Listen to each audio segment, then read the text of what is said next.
Hi, this is Taryn Grome, editor of Pharma Voice.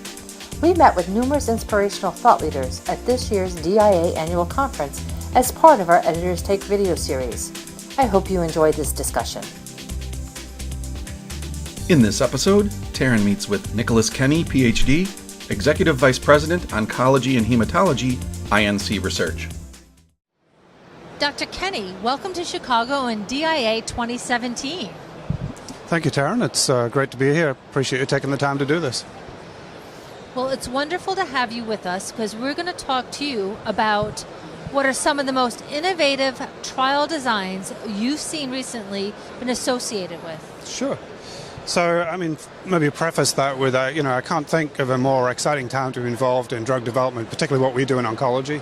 It seems to be at the forefront of a lot of innovations, and certainly I think whether you look at immunotherapy and combination trials or seamless designs or baskets and umbrellas, wherever you look, things are changing pretty rapidly, right? I think one of the most interesting things that we've had an opportunity to be engaged with will actually be talked about tomorrow at DIA. It's an umbrella trial that we've been working on with the Leukemia and Lymphoma Society. And so it sort of brings together, I think for me, a number of key elements. So one, targeted therapies driven by information about the molecular abnormalities in leukemia, and really drives a much more patient-centric approach than we might have seen heretofore in acute myeloid leukemia, in which standard of care has really not changed in about 40 years. So that trial is innovative to me because they brought together the FDA, a number of leading investigators, many different pharma companies, each of whom have targeted therapies, and then work closely with Foundation Medicine to agree a schema for very fast NGS testing, so that when a patient arrives with new disease, with AML, they're very rapidly tested for which is their dominant marker for a mutation driving their disease, and get rapidly allocated to a specific therapy with a targeted therapy that goes against that thing. So it's a perfect trial really for patients because they're getting a unique therapy to their specific era, if you like, in their tumor. It's a great trial, I think, for investigators because instead of an investigator having to screen hundreds of patients to find one, they're able to allocate numbers of patients into different therapies. The interesting part from our side as a CRO trying to service this is that you're now dealing with 10 protocols under one umbrella. So trying to keep all the training straight for the sites, the training straight for the CRAs, dealing with all the different labs that are involved. I think we have 15 different esoteric labs involved doing some complex testing. So the logistics of managing these things are fascinating. But I think I'm really happy to see it because it's truly a patient-centric approach that's been, frankly, needed for a long time. That is very exciting. And I'd love to talk to you a little bit more about that umbrella trial. So what other folks need to be part of that collaboration to make that truly, really innovative? Oh, yeah. So I think first and foremost, the Leukemia and Lymphoma Society, sitting in the middle of that relationship is like an honest broker. You can imagine if you try to get 9 or 10 pharma companies together independently, there'd be a lot of legal backwards and forwards trying to figure that out. But with having a group like LLS draw that together in the middle, that sort of took the sting out of a lot of that. I think, secondly, having the FDA's buy-in to the design, having them encourage that kind of approach was critical. Certainly, I think the technical aspects that Foundation Medicine were able to bring and guarantee a very rapid turnaround was a unique and new thing for them to achieve. So there's great learnings there that we can take forward. And then I think, frankly, not just the commitment from all the pharma companies to contribute their drugs into the trial, but I think the commitment from the investigators, many of whom had worked individually with some of those drugs before, perhaps in a relapsed setting, and now being able to do a de novo trial right up front with multiple different drugs. What's the expression? It takes a village. I think, the folks at LLS have really built a great village to pull that trial off.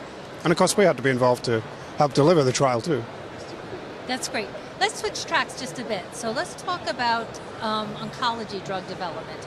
There are several programs that have adopted seamless phase 1-2 design go-to-market approaches. Yeah.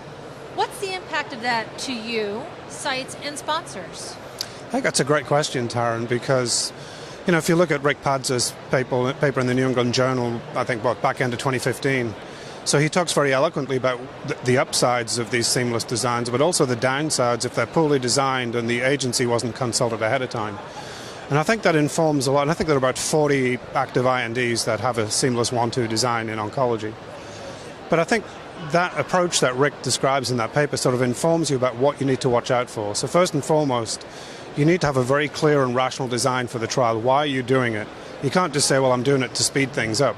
Sometimes speed will trip you up and you'll make a wrong decision. So the trial design itself has to be very carefully thought through, and dialogue with the agency is critical up front.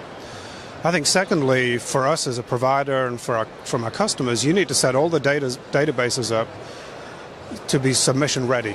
Right? You can't sort of go cheap early and then hope you can catch up later. These things have to be squeaky clean right from the get-go. So that's important to recognize. And I think from both a site perspective and a CRO perspective, you need to be fully prepared that if the initial part of the trial goes well and you do expand into that seamless part 2, the influx of patients and data can be very rapid. And if you don't prepare the sites to deal with that, and if you don't prepare our CRAs to deal with that, you can very quickly get out of sync and run the risk of poor quality data and, frankly, poor safety management. So I think if you get involved in one of these trials, you really need to do a lot of advanced planning and engage the sites early on to say, here's what might happen, and we're going to share data flow with you so you can see how to keep pace with it. Because we recognize that, many of the coordinators that we work at sites are managing multiple trials, and it's easy to sort of take your eye off the ball with one of these things that's expanding quickly. So we've learned a lot, I think, from doing those trials, and it's very rewarding. We've got a couple of programs we've worked on where 2 drugs are going to go from first inpatient to an NDA filing without ever doing a phase 3 trial. It's truly what the FDA has been charged with doing, is accelerating drug development. So it's fabulous to see this. That's exciting stuff. And before I let you go, I would be remiss if I didn't ask you about immunotherapy and combination trials, which are top of mind for everybody. Everybody, yeah. How do you see this situation evolving? Karen, I think that's a great question. You're absolutely right. It really is it's a dominant theme everywhere you go, right? And so on the one hand, it truly is a paradigm shift in care. Whether you're talking about CAR T cells or PD-L1 agents, wherever you look, there's spectacular data accruing. There's a couple of wrinkles, obviously, that come with that, right? So these drugs have pretty unique safety profiles. It's not like old chemotherapy drugs where if something was toxic, you could see pretty quickly. A lot of the IO agents have delayed toxicities you need to manage very carefully, and cumulative toxicities that can be quite different. So I think from our standpoint, managing the safety of the trials with the sites that we work with brings some unique training challenges for everybody involved. So that's one thing. And then clearly just the volume of trials, whether it's single agent or combination trials, is on an exponential growth curve. So the real worry for everybody is how will we find enough investigators trained with these agents to find enough patients to do the trials. And ironically, it sort of brings us full circle back to the idea of patient centricity. I think we need to do a much better job about decreasing the administrative burden for study sites so that more investigators can participate, whether it's just a single center or a collaborative group of investigators, so that more patients can actually get access. Because right now, I think we all know the IO space in North America is completely saturated, which then creates a different challenge if you go overseas, because people don't have experience with those toxicities everywhere you might want to go. So I don't think I've got a great answer. I just know it's exciting to be involved in it all. Well, I want to thank you so much for sharing your great insights with us today. Taryn, thanks for having me here. It's a pleasure to join. For more information on this topic, visit our Thought Leaders website. For more Editors Take videos from the DIA Annual Conference, visit www.pharmavoice.com. Thanks for joining us.